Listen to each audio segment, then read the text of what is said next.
có siêu chuẩn của bộ người bộ sinh bộ thể sự riêng con kèm thêm bộ người con sự lên đi để hãy lên mai con nhân hướng con cuộc cho lại bao yêu thương chung con sự lên đàn nan đùa rời tình an xuống sự đem đi khỏi lên hình an bộ sinh phải yêu thương con cuộc cho lại con cuộc cho lại bao yêu luôn yên bình an còn có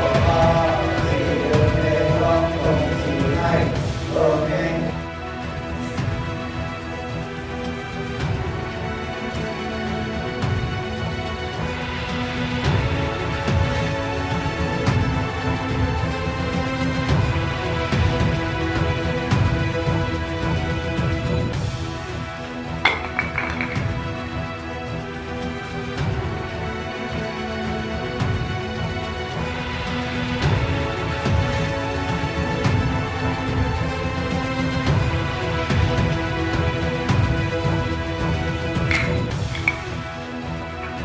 Sinh phôi. Sơn Hoàng Điềm Thái Điềm Bình An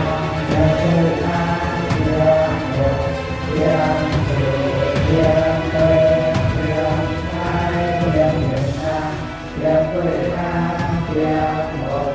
Điềm Sự Điềm Tây Điềm Thái Điềm Bình An Điềm Thư An Điềm Một Điềm Sự Điềm Tây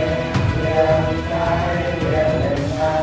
Điềm Quy An Điềm Một Điềm Sự Điềm Tây Điềm Thái Điềm Bình An Điềm Quy An Điềm Một Điềm Sự Điềm Tây Điềm Thái